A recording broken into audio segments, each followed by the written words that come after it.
नमस्कार प्यारे साथियों, स्वागत है आप सभी का एक नई सक्सेस स्टोरी में। आज मेरे साथ हैं साक्षी धामा, जिनका हाल ही में यूपीपीसीएसजे 2022 में सिलेक्शन हुआ है और साक्षी ने अपने पहले ही प्रयास में 213 रैंक जो है 213 रैंक जो है सिक्योर की है। साक्षी, मैं पूरे टारगेट फॉर आईक्यू की तरफ से सत्येंद्र आपको कांग्रेचुलेट विश करता हूँ और इस सफलता के लिए आपको बधाई देना चाहूँगा। Thank you so much. कैसा लग रहा है आपको अभी? तो बहुत अच्छा लग रहा है। कितना? बहुत ज़्यादा अच्छा लग रहा है। जिस दिन रिजल्ट आया उस दिन आप क्या कर रहे थे?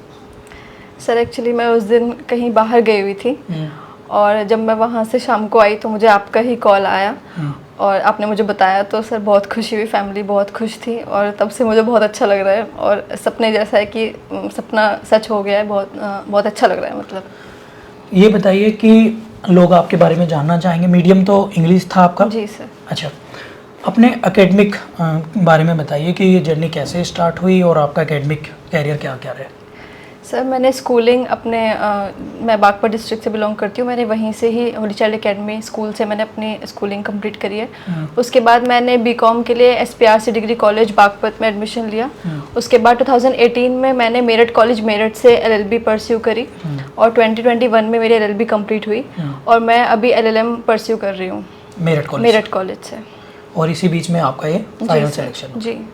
तो अब साक्षी, यूपीपीसीएसजे के एग्ज़ाम की ओर चलते हैं जिससे आप जज बनी है, उसके बारे में बताइए कि एग्ज़ाम ये क्या होता है, प्री में क्या है, मेंस में क्या है और फिर इंटरव्यू में क्या है। तो सबसे पहले आप हमें प्रीलिम्स के बारे में बताइए। जी सर, जैसा कि यूपीपीसीएसजे का एग्ज़ाम होता है, इसमें प्री, मेंस और इंटरव्यू होते हैं। प्री में सर 2 एग्ज़ाम्स होते हैं, एक लॉ पेपर होता है, एक जीएस पेपर होता है। सर जीएस पेपर में 150 क्वेश्चंस होते हैं, 1 mark each, and law paper में भी 150 क्वेश्चंस होते हैं, 2 मार्क्स ईच, और टोटल मिला के 450 मार्क्स का ये पेपर होता है। अच्छा, तो प्री के लिए आपकी क्या रणनीति रही, क्या स्ट्रेटेजी रही प्री को लेकर, उसके बारे में मुझे बताइए। सर जब मैंने एलएलबी में एडमिशन लिया था, मेरा पहले से ही यही गोल था कि मुझे ये एग्ज़ाम क्रैक करना है। यूपी ही स्टेट मैंने अपने माइंड में सेट किया हुआ था। उस तरह से तब से ही मैं प्रिपरेशन में हूँ एक तरीके से, और मैं तैयारी ही कर रही हूँ। मैं जीएस पढ़ती थी उस टाइम से ही और लॉ के लिए भी मैं तैयारी करती थी। मैंने बहुत सारे एमसीक्यूज़ लगाए हैं प्री के लिए, लेकिन बीच में थोड़ा सा कोविड की वजह से मेरा थोड़ा गैप हो गया था और पढ़ाई थोड़ी सी हैम्पर हो गई थी। फिर उसके बाद मैंने दोबारा से कंटिन्यू करा 2021 में, और 2022 में जब ये वैकेंसी आ गई तो सर मेरी एक तरीके से तैयारी कंप्लीट ही थी, क्योंकि मुझे जीएस में पहले से ही इंटरेस्ट रहा है लॉ के साथ साथ। तो मुझे इतना ऐसा नहीं लगा कि बहुत डिफ़िकल्ट लगा, मेरी तैयारी थी। जीएस पेपर के लिए आपने क्या क्या किया? सर जीएस पेपर के लिए मैंने जैसे आपको बताया कि मैं पहले से मुझे जीएस में इंटरेस्ट था, लेकिन मुझे करंट अफेयर्स में थोड़ी सी प्रॉब्लम आ रही थी, क्योंकि ना मुझे उसमें इंटरेस्ट ही मैं डेवलप कर पा रही थी और ना ही मुझे चीज़ें लर्न हो पा रही थी। उसके बाद मुझे टारगेट फॉर आईक्यू में, मुझे एपीओ के टाइम पे मुझे आप मिले, मैंने टारगेट फॉर आईक्यू को ज्वाइन किया और तब से ही मैं आपके साथ जुड़ी हुई हूँ। और जीएस में जो मेरा इंटरेस्ट था वो और अच्छे से एनहेंस होकर सामने आया और मुझे और अच्छा पढ़ाई में लगा और करंट अफेयर्स भी मेरा अच्छा होता चला गया। Very good. और लॉ पेपर्स के लिए? सर लॉ पेपर्स के लिए मैंने डायरेक्ट रीडिंग करी है, खुद से सेल्फ स्टडी करी है, और मैं जितने हो सकते थे मैं उतने एमसीक्यूज लगाया करती थी सर। डायरेक्ट जैसे मैंने आज डायरेक्ट और जी एमसीक्यूज। मुझे केवल 2 शब्दों में बताइए साक्षी कि ऐसी कौन सी 2 बातें बस कि अगर कोई बच्चा इन 2 बातों को मान ले तो उसका प्री निकल जाएगा। सर जैसे कि मेरा मानना ये है कि अगर आप डायरेक्ट पे आपकी पूरी पकड़ होती है, अगर आप डायरेक्ट को अच्छे से पढ़ते समझते हैं और उसके साथ साथ आप जो आपने पढ़ा उसके एमसीक्यूज लगाते हैं या फिर जो भी क्वेश्चंस आपके सामने प्रीवियस ईयर हैं, तो सर प्री इतना मुझे नहीं लगता कि फिर प्री में आपको कोई रोक पाएगा। और जीएस पेपर के लिए? जीएस पेपर के लिए सर मैंने आपको ज्वाइन किया था। मुझे ऐसा लगता है कि अगर हम लॉ के जो स्टूडेंट्स होते हैं वो जीएस में इतने अच्छे नहीं होते, लेकिन टारगेट फॉर आईक्यू से जुड़ने के बाद मुझे बहुत ही इजी होने लग गया मेरे लिए। जीएस बहुत इंटरेस्टिंग होने लग गया और फिर मुझे ऐसा नहीं लगा कि बहुत ज़्यादा टिपिकल है या कुछ मुझे दिक्कत होगी। जीएस मुझे अच्छा लगने लग गया फिर। Very good. अच्छा साक्षी, ये बताइए कि चलो प्री एग्ज़ाम हो जाते हैं, प्री के बाद अब बारी आती है मेंस एग्ज़ाम की। तो क्या मेंस की तैयारी आपने पहले से की थी या आफ्टर प्रीलिम्स स्टार्ट की?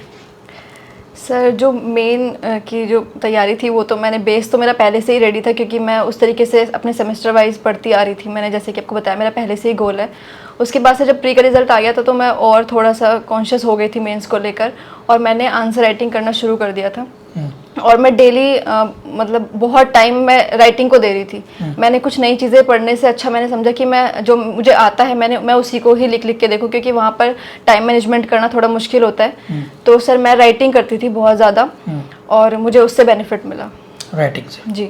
मेंस को लेकर बात करते हैं अब, पहले जीएस पेपर को लेकर। जी तो जीएस पेपर के लिए क्या सोर्सेज थे आपके और क्या आपने किया?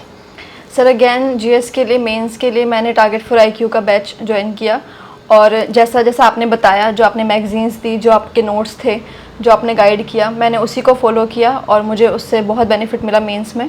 और जीएस का पेपर मुझे लगता है कि टारगेट फॉर आईक्यू में जो आपने समझाया, जो आपने टेस्ट सीरीज़ जो भी आपने चलाई थी यहाँ पर, मैंने वो सब फॉलो किया और मुझे उसका प्यारे benefit साथियों, मिला। मैं ये और बताना चाहूँगा कि साक्षी मेंस की टेस्ट सीरीज़ देने भी ऑफिस ही आती थी यहाँ पर, मतलब मेरठ सिटी में रह के पढ़ाई की इन्होंने। तो ये जब मेंस का पेपर था तब टेस्ट सीरीज़ देने यहाँ पर ही आती थी ऑफिस में। अच्छा, जीएस पेपर के साथ साथ फिर माइनर एक्ट भी आए थे इस बार, तो उनकी तैयारी कैसे की? सर मुझे पर्सनली जो माइनर एक्ट्स जो थे, मुझे वो अच्छा लगा, वो कॉन्सेप्ट जो कमीशन का था, क्योंकि वो एक तरीके से सोशल रिलेवेंस के वो टॉपिक्स थे और वो हमें एज अ लेमैन भी हमें जानने चाहिए। तो मुझे वो अच्छा लगा और मैंने वो अपने आप से ही मैंने उनको पढ़ा खुद से और जाना, क्योंकि वो कुछ नई चीज़ थी तो मुझे उसमें इंटरेस्ट आ रहा था, तो मैंने उसके लिए अपने आप से ही तैयारी करी। Very good. फिर आते हैं लॉ लैंग्वेज पेपर को लेकर। तो लैंग्वेज पेपर को लेकर क्या कहना चाहेंगे आप?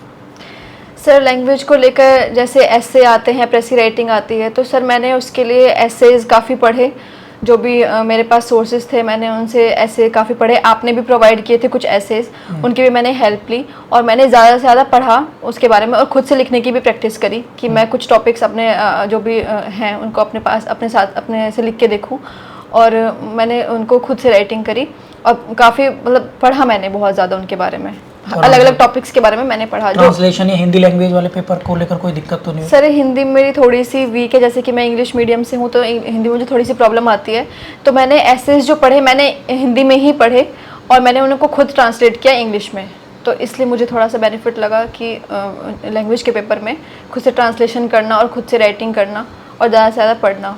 और आपका लॉ पेपर्स की बात करें तो लॉ पेपर्स की तैयारी कैसे करी, क्या क्या सोर्सेज रहे आपके मेंस को लेकर? सर मैंने बेरेक्ट के अलावा मैंने कोई ऐसे एज ए सोर्स तो मैंने नहीं फॉलो करी, मैंने बेरेक्ट में जो भी था मैंने वही पढ़ा। उसके अलावा सर जो प्रीवियस ईयर पेपर्स जो होते हैं मैंने उनको सॉल्व किया और मैंने सिर्फ राइटिंग ही करी, जैसे कुछ भी क्वेश्चन आता है तो मैं उसको खुद लिख के देखती थी, फिर मैं एनालाइज करती थी मेरी मिस्टेक्स कहाँ हैं, तो मैं प्रीवियस ईयर क्वेश्चंस देखती थी और उसके अलावा मैं बेरेक्ट से ही पढ़ती थी। मेंस के लिए भी सर मैंने कोई अदर मेंस के लिए कोई सिनॉप्सिस या डायग्राम या फिर आपने अपने मेंस एग्जाम में क्या किया लिखते वक्त, किन किन बातों का ध्यान रखा वो बताइए?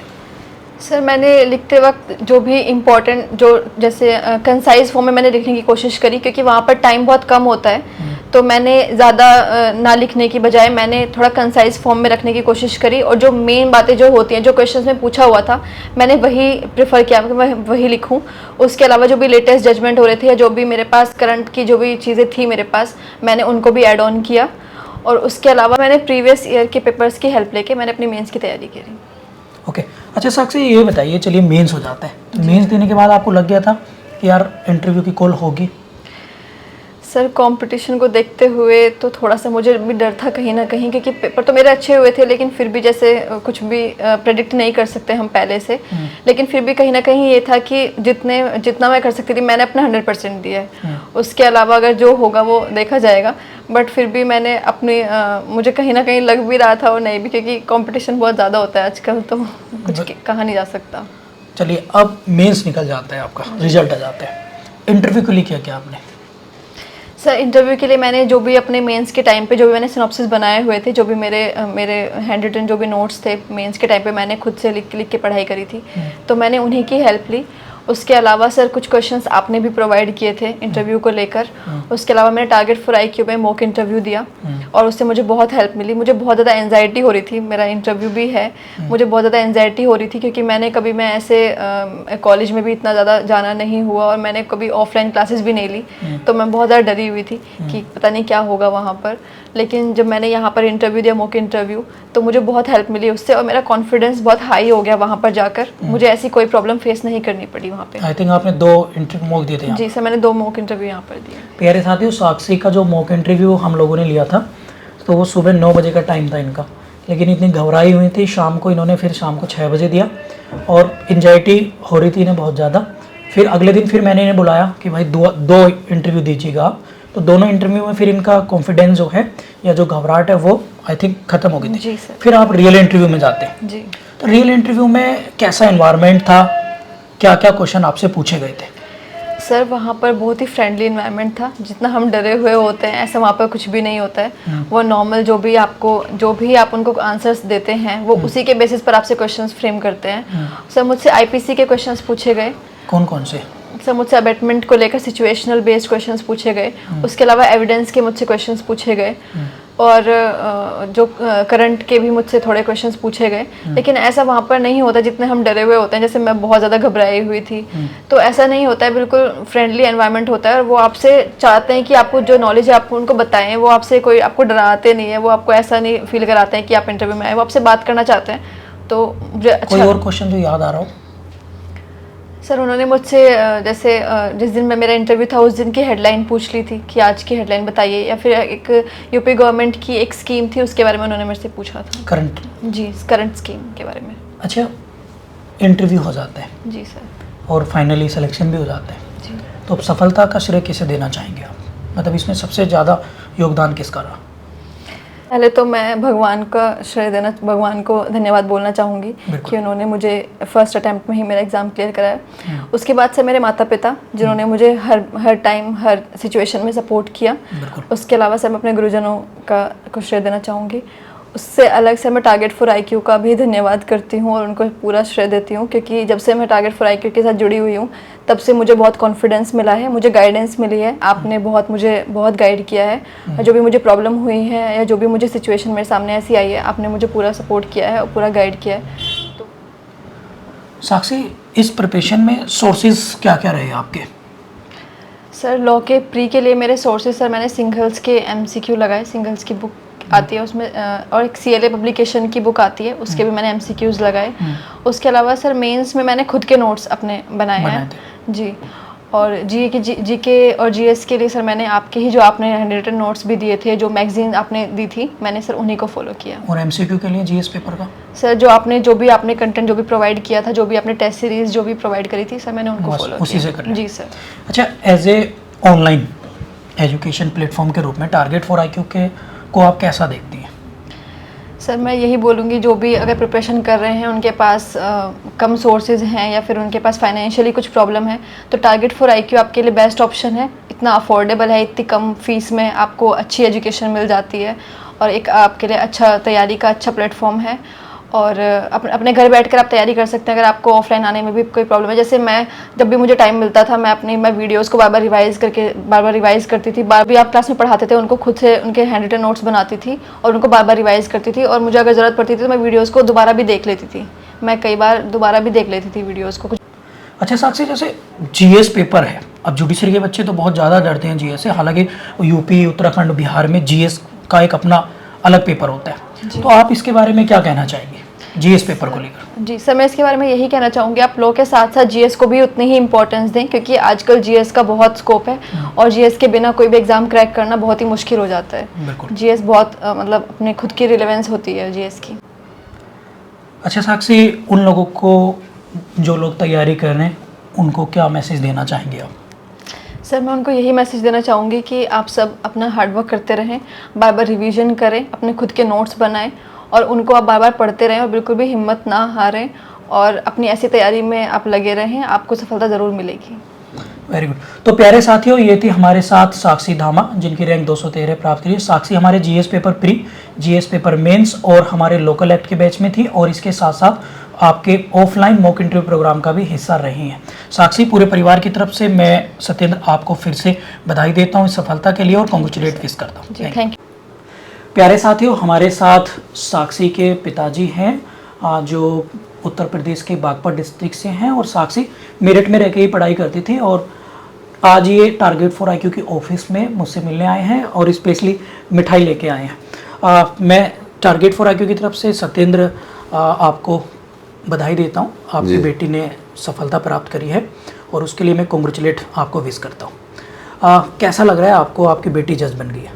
बहुत अच्छा जी, अच्छा लग रहा है? बहुत ही। जिस दिन पता लगा आपको तो आपका क्या था, रिएक्शन क्या था आपका जैसे पता लगा? बहुत बता नहीं इतनी खुशी है मैं हुई जी, बस बहुत ज़्यादा जी। हम तो सबके बच्चे ऐसे ही। आपने ये कब भेजी थी पढ़ने के लिए, मतलब कब सोचा था कि भाई साक्षी तेरे को जज बनना है?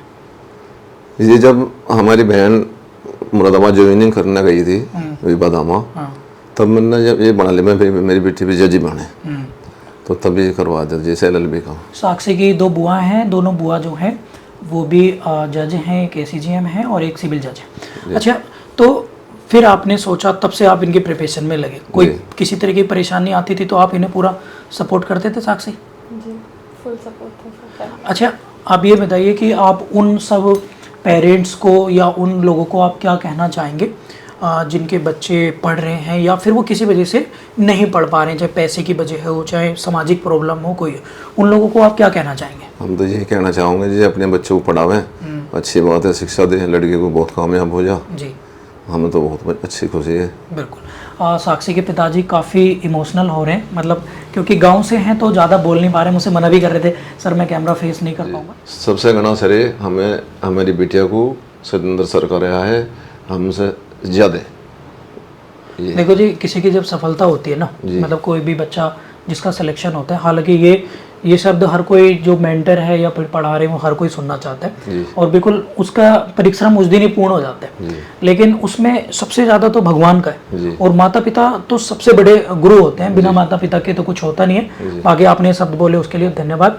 लेकिन प्यारे साथियों, सफलता में ना माँ बाप का बहुत बड़ा योगदान होता है। अगर साक्षी के पिताजी इन्हें सपोर्ट नहीं करते और इन्हें मेरठ पढ़ने नहीं भेजते तो साक्षी का फिर यहाँ मजिस्ट्रेट बन पाना पॉसिबल ही नहीं था। तो सबसे पहले जो सीढ़ी रखी है और उस सीढ़ी को बना के रखने का जो काम करा है वो इनके पिताजी ने करा है। और इसलिए मैं आप सभी से कहूँगा, ये वीडियो जो मेरे पेरेंट्स देख रहे हैं उन बच्चों के, कि आप भी अपने बच्चियों को और उन बच्चों को बाहर पढ़ने भेजिएगा और विश्वास करिए उन्हें और पूरी तरीके से सपोर्ट करेंगे तो एक दिन जैसे साक्षी मजिस्ट्रेट बनी है, आप लोग भी या आपके बच्चे भी उस दिन जज बनेंगे। धन्यवाद।